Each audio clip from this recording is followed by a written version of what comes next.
President. Hi, nice to see you again, sir. See you. Maybe more excited.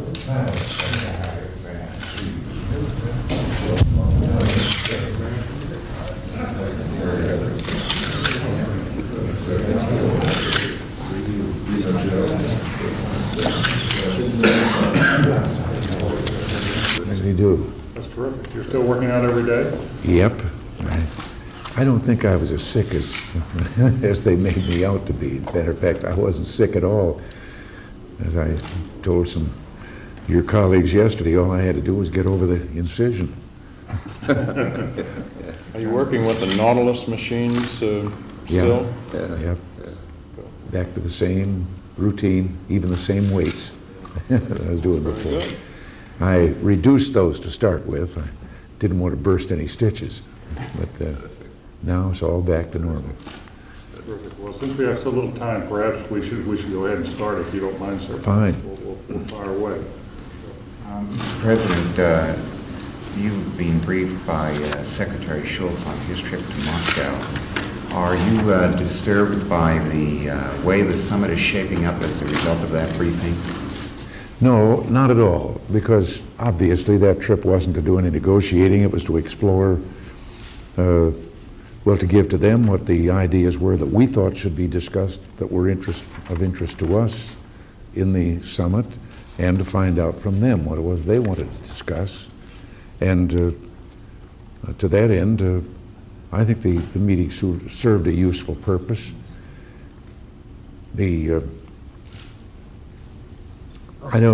I think also, though, that what George was trying to do was there's been too much of a tendency to try to build a euphoria in advance. And none of us are euphoric about this. We realize that we've got very real differences that have to be discussed. And so he was trying to portray that meeting as not anything that should hold out these euphoric hopes. Well, the reports indicated that Mr. Gorbachev felt that one of the dominant influences on American foreign policy and its formulation were the military-industrial complex and anti-Soviet extremists. How would you try and convince Mr. Gorbachev that his advisors are mistaken? I think that would be very easy to do, because the way he presented this, that this could have such an influence, you only have to look at what is the percentage of money being spent on these weapon systems, what percentage is that of gross national product, and you see that that's a very minor element in our whole economy. It could not possibly influence national policy. And once he understands that, and I think this is the way to point it out to him, and I think he'd understand that then. One of the other things that seemed to be unclear on his part was his limited understanding of the reasoning behind which the United States what the strategic thinking was behind it. How would you somehow or other get him to understand the reasoning behind which you advance that policy to a national goal? Well, the whole thing started right in our cabinet room, and I started it quite some time ago. That was when, meeting with the Joint Chiefs of Staff, I brought up the question that all these years of the development of nuclear weapons, this was the first weapon in the history of man that had not led to the creation of a defensive system against it. And I wanted to know their own thinking about, was it worthwhile looking into this? Is it possible to come up with a defense? And they were all agreed it was. And right there was given birth to the program to go forward and see if such a system can be perfected. Now, I think when he understands that what I've been talking about here is that we're going to go forward with that. We're not going to halt research into something that could be so important to all mankind just on the hope that they might agree to a certain number of weapons done away with on both sides in our nuclear arsenals.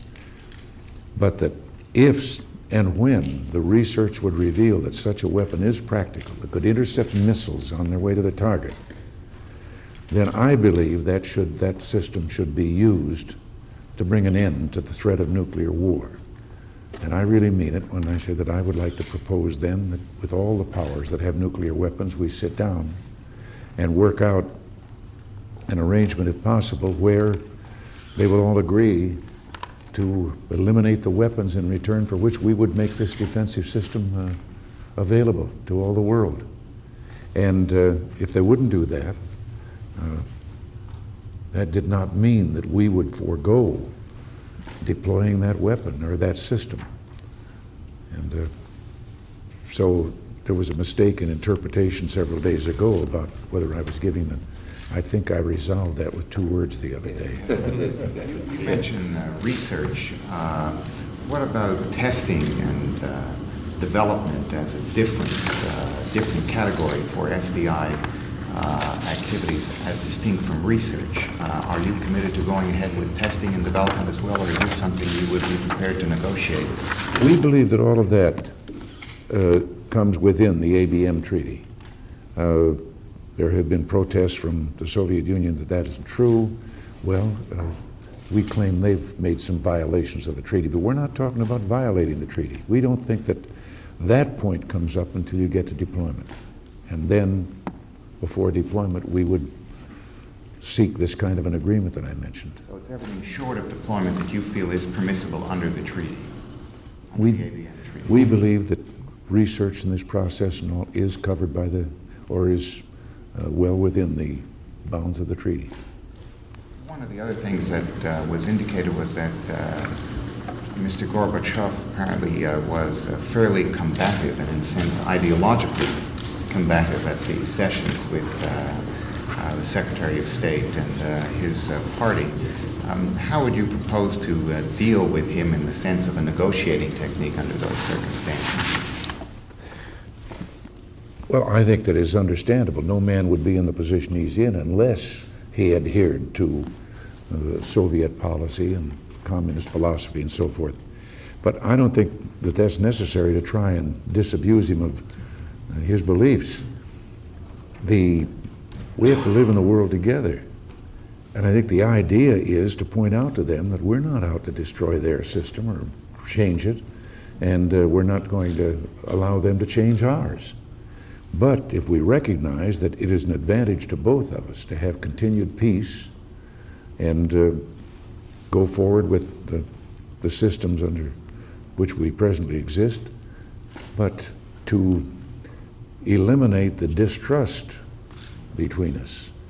If they believe that we represent a threat to them in some way, I think all the evidence is on our side that we don't.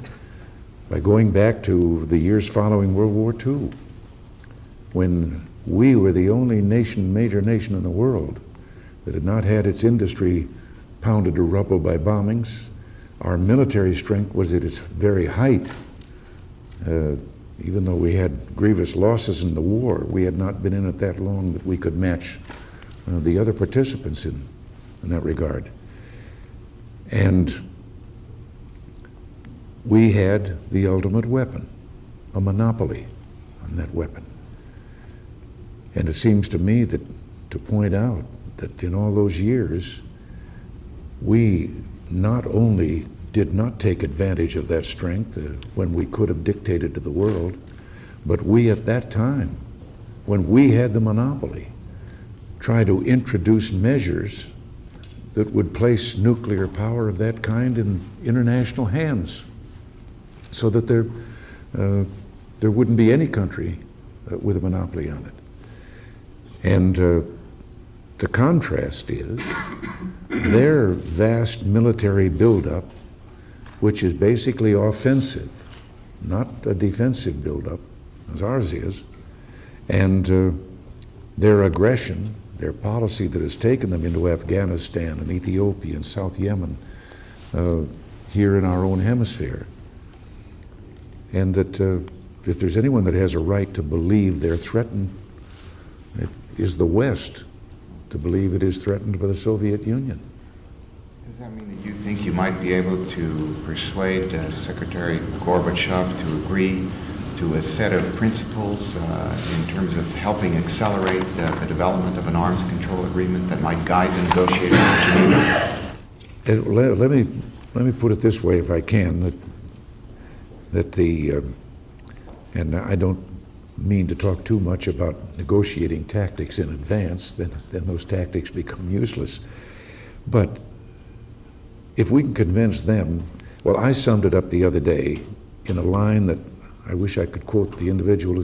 It was published, and I read this one line, and I think it describes exactly what our purpose should be. And that is that nations do not distrust each other because they are armed. They are armed because they distrust each other. So our negotiation should be aimed at eliminating the distrust. And this would require not just words between us, but deeds, actions that we both could take that would help convince the other that we meant no first strike or no harm. Mr. President, do you believe, as some authorities do, that you are going to Geneva in an unusually strong bargaining position? Well, I think compared to previous years, yes, we do have a strength that we haven't had in times before this, both military and economic. And therefore, we certainly don't go hand in hand. And I believe it will aid us, not in imposing our will on someone, we don't intend to do that, but it will aid us in convincing them that there is an advantage to both of us in arriving at a better understanding than we have now. And by what standards would you feel that you had come away from a successful summit? By what standards should we judge? Well, for one thing, if we had set a plan for continued negotiations, I don't think you solve all the problems at once, that we were going to go on seeing each other and working on our these various problems. If we could eliminate enough distrust that both sides recognize that the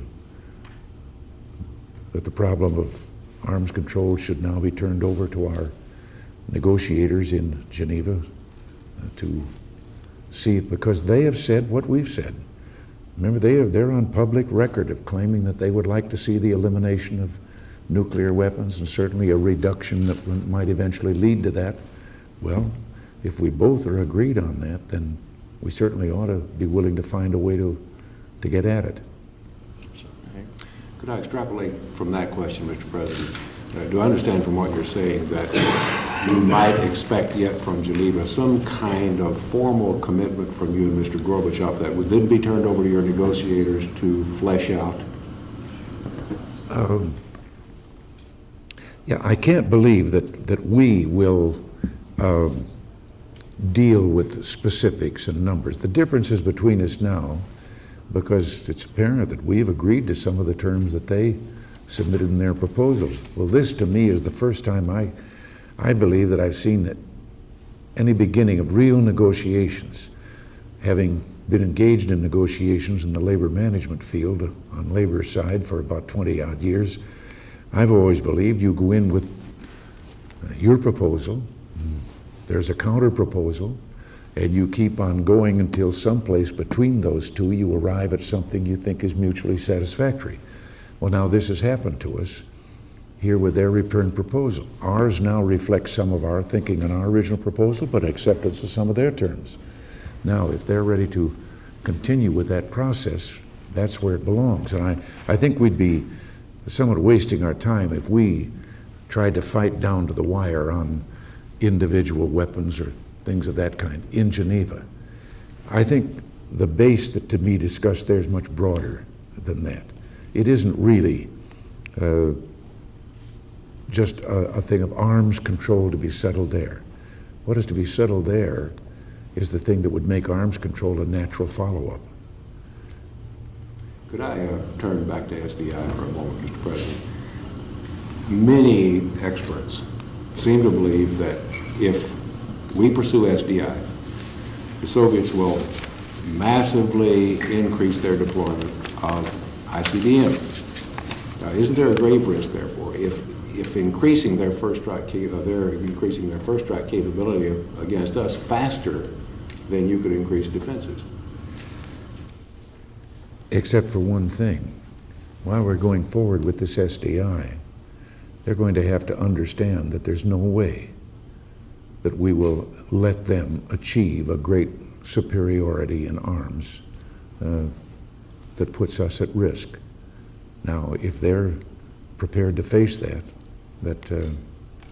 we're determined that such an edge will not be given, then I think they'll see the wisdom of discussing what we're going to do. So what you'd like to do is see them hold offensive weapons in place while the exploration continues then as to where their balance can be achieved. Well, or what has been proposed by both sides. Both of us have expressed the desire to reduce the number of weapons. And I just have to believe that when they understand that we really mean that we're not trying to develop a defensive weapon in order to obtain a first strike advantage.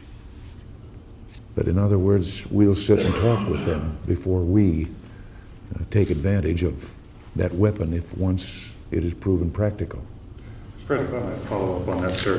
The Soviets are arguing publicly that as a condition for reducing offensive weapons, the United States must agree to some sort of limitations on testing and development of our defensive weapons. Are you prepared to negotiate testing and development? No, I think that's a part of research. And the other point that hasn't been brought up here, but that we might as well face, the Soviet Union is far ahead of us in this same kind of research. They started it years ago. They've been engaged in it in a whole defensive pattern. And I think maybe one of their concerns is just that they're afraid we might get it before they do.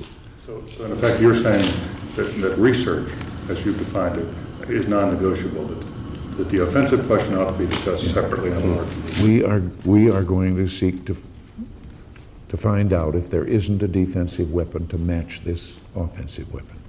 Mr. President, could I follow up on that?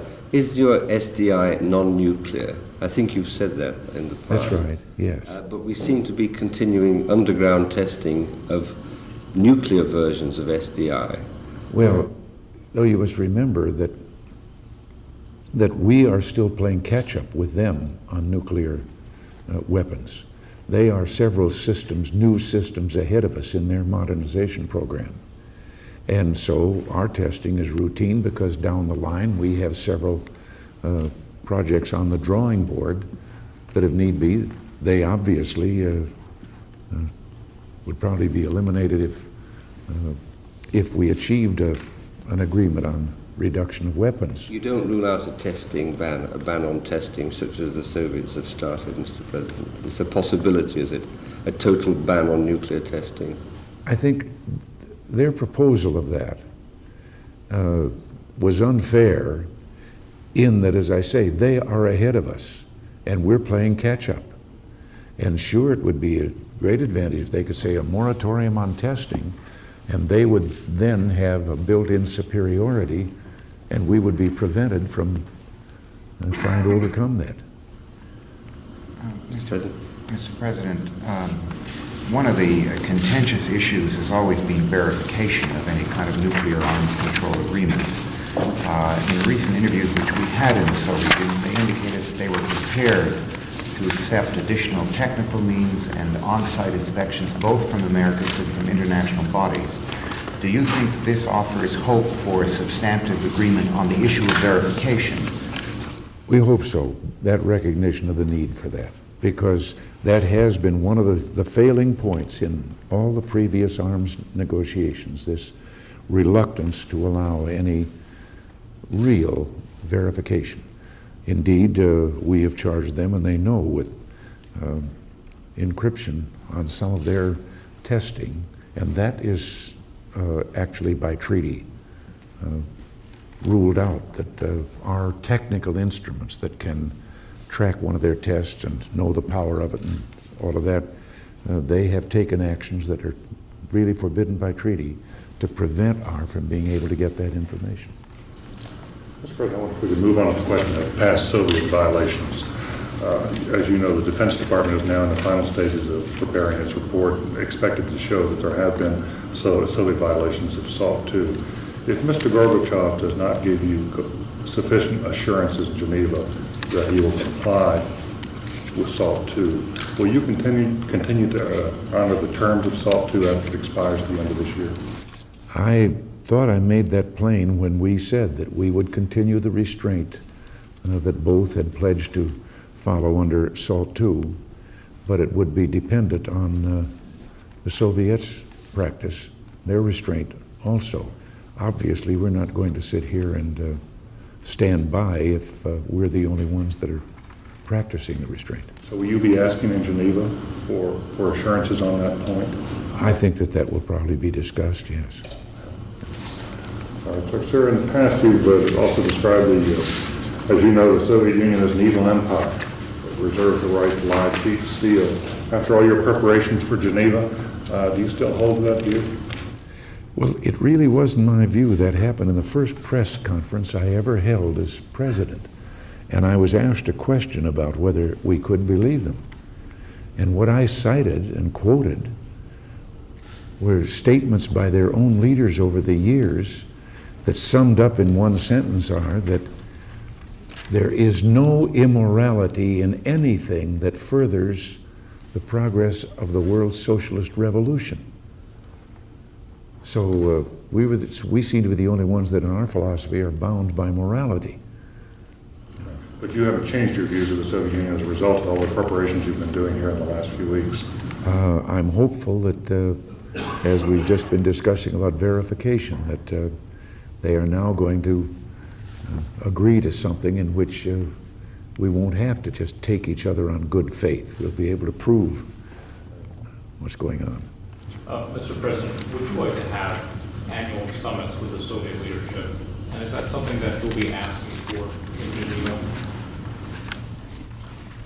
Both of us, both sides, have talked about the possibility of additional meetings and so forth. And I don't know whether we would set this to a final schedule and so forth, but I would like to see us, because as I say, I don't think everything's going to be settled all at once. I would be willing and will probably propose, if they don't, that we again have future meetings and an exchange of them in our own countries instead of going to a neutral country. On an annual basis. What? On an annual basis. I hadn't thought particularly about setting the actual time, but I think it would automatically follow that, yes, we'd be talking next year and the year after.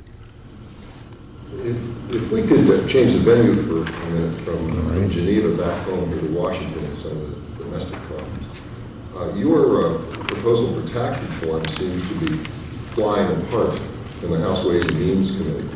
Can you sketch out your strategy for rescuing it? Well, we're trying, and I know that Chairman Rostenkowski is also. But it is true that there are many special interests that are trying to promote changes here and there, which I think would water down the whole idea of fairness and simplicity in that. We, of course, have registered our disagreement with a number of those things.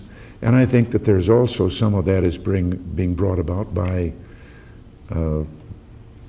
members of the Congress who don't want tax reform, who like the system the way it is. Well, in the past, you have made it pretty clear that some elements of this package are in your mind, non-negotiable. I bring up state and local taxes, for instance, or maybe the top personal rate of 35%. If Congress sends you legislation that is significantly different than what you sent to them, will you accept it? Will you veto it?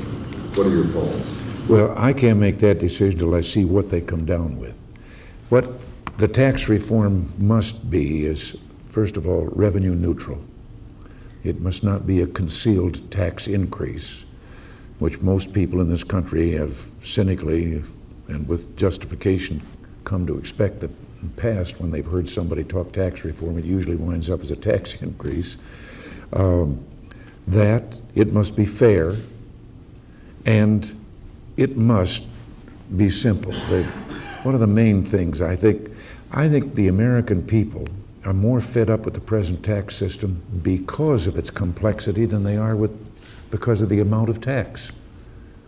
Let me just follow up. Just one more thing. You mentioned watering down. Could you be specific on which elements of the package are being watered down by the Ways and Means Committee? Well, I don't know, because it's still going on up there, and I haven't wanted to make Chairman Rostenkowski's task any more difficult.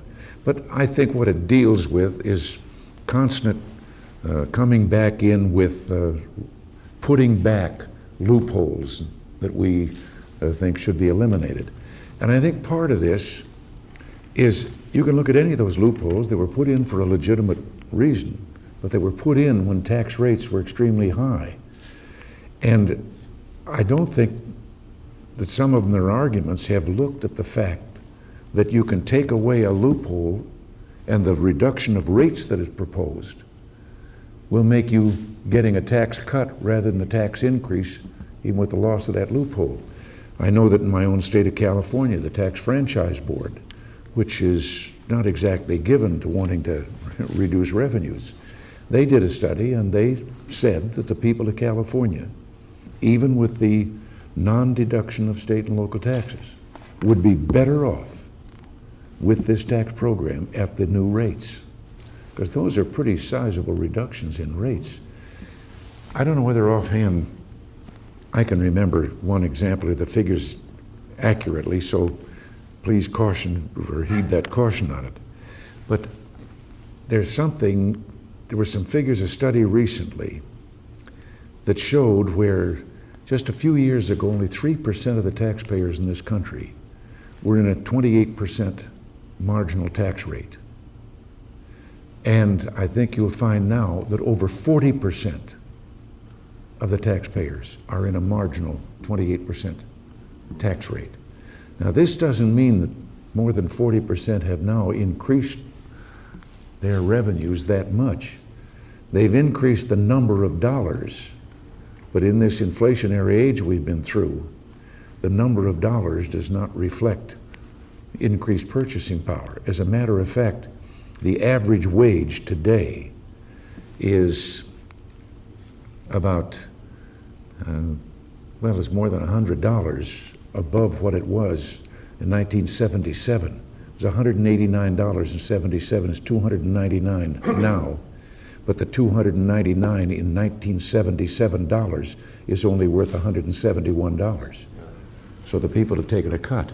What about the deficit, Mr. President? You've backed the Graham-Rudman idea, but some of your advisors are getting cold feet about it because they think it will lead to cuts in defense or a tax increase. Where do you stand on that now? Well, I'm concerned there as I am with, I think the same thing is happening now as they debate this, as is happening with the tax reform, that the original proposal of a 5-year plan of continued decreases aimed at and succeeding in getting a balanced budget is now their method of arriving at these reductions is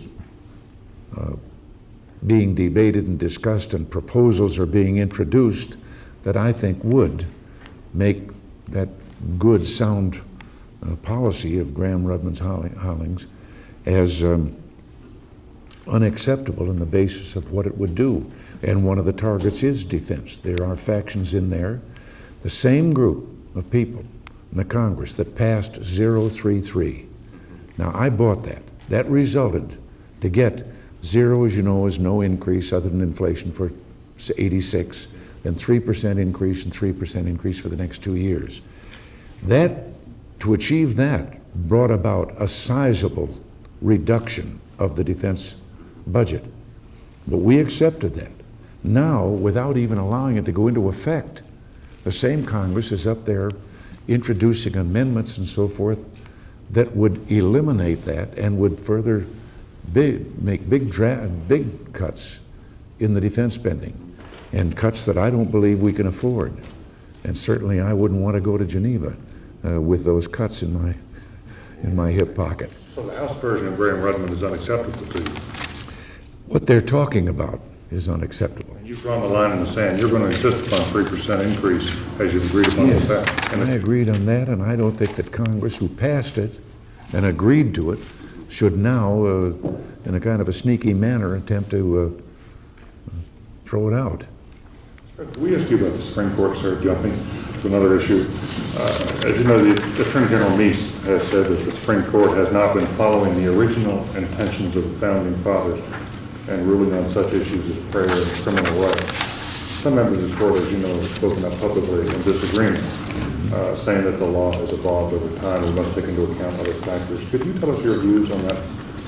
Yes, I think that over recent years, we have had courts that tended to legislate rather than interpret the Constitution. Now, the idea of prayer is kind of strange in a body that it opens with prayer and that has over its doorway, in God we trust. That amendment with regard to religious rights and not only prohibited a state religion, a state-imposed religion, but it also prohibits the state from interfering with the practice of religion. And I don't believe the right of an individual. I am opposed to the idea of a formal prayer in school and a dictated prayer by officialdom or school authorities or anything else. But what I am in favor of is eliminating a decision or a rule that sends to all the generation of young people coming up through our schools, prayer is unacceptable in certain public areas. The Congress of the United States opens with prayer. And so I think that the Supreme Court went beyond its province there. I think at the same time, with regard to some of the other things that the Attorney General is being criticized for, I believed in affirmative action and civil rights before there were anything called affirmative action and civil rights. I was raised in a household in which the only way you could really get in trouble with your mother and father was if you showed any evidences of prejudice against anyone. And were instituted by faculties in schools, universities, hospitals, had them to prevent them from having to accept people of a certain religion, so forth, there. And I think that any place that we see now that affirmative action is being distorted to mean the reimplementation of quotas, that isn't what the Civil Rights Bill was all about. And anyone who wants to argue in that favor, just look at Hubert Humphrey's own words about it, in which he said this was, civil rights was not put into effect to militate against anyone. You intended to sign an executive order to that effect? Yes. Mr. President, you're known as a lucky man, almost a last question, almost a blessed one as a politician. And during your presidency, you've survived an assassination attempt and come through a serious operation. We're very pleased to hear that you're back up to your best weight on the Nautilus. But right now, you're on the verge of what could be a turning point in your tenure. And we wonder, if you ever wonder late at night, where that luck comes from and will it hold? Well, luck. Sometimes I think you make your own, but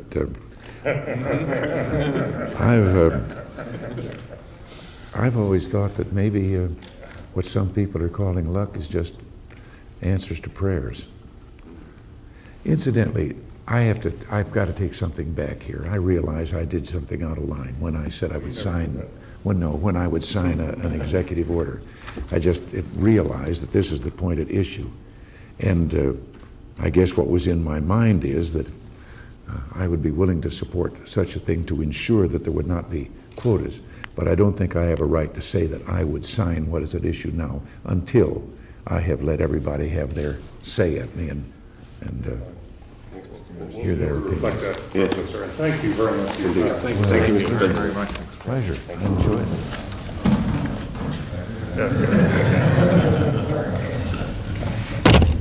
Mr. President, thank you. Thank you, sir. Thank you. Good luck. Yes.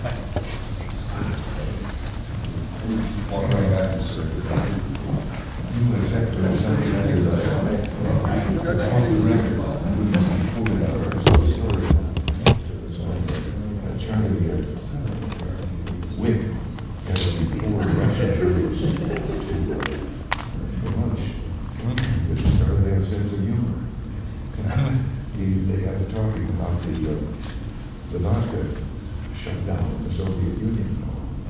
And then somehow they got around to other talks, and so when Charlie asked him about the divorce rate, and one of the journalists said it's going up very steeply. And Charlie said, oh, and well, he said, now that the fellas have to go home sober, they see a lot sober.